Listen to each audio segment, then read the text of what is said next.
Sekretaris Kabinet, Seskap, Teddy Indrawijaya menegaskan bahwa pemerintah Indonesia telah sedia payung sebelum hujan, sebelum tarif resiprokal dari Presiden Amerika Serikat, AS, Donald Trump dibatalkan Mahkamah Agung, MA, atau Supreme Court. Intinya begini, jadi Bapak Presiden melakukan diplomasi langsung terhadap Amerika Serikat gitu ya.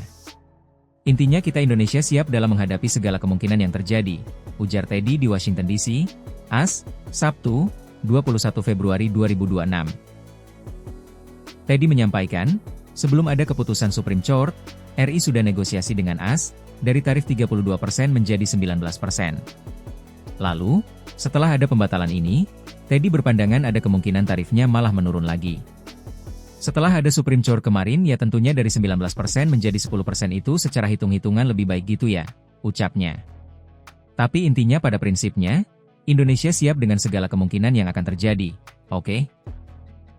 Jadi kita sudah sedia payung sebelum hujan, begitulah kira-kira ya, imbuh Teddy.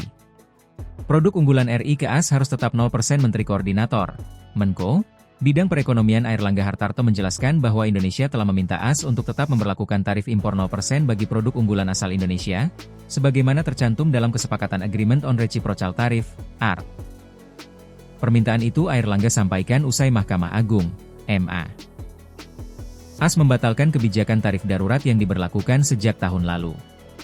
Setelahnya, Presiden AS Donald Trump diketahui menyatakan akan mengganti kebijakan yang dianulir tersebut dengan penerapan tarif global sebesar 10%. Airlangga mengatakan, dalam dokumen ART, kedua negara memiliki waktu 60 hari untuk meratifikasi perjanjian tersebut. Dengan demikian, implementasi ART berpotensi mengalami penyesuaian dalam jangka waktu tersebut mengikuti dinamika kebijakan di kedua negara.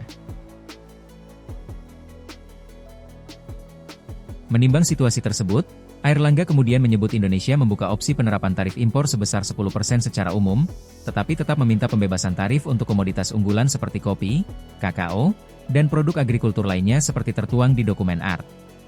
Kemarin Indonesia sudah menandatangani perjanjian, dan yang diminta oleh Indonesia adalah kalau yang lain semua berlaku 10%, tetapi, komoditas ekspor.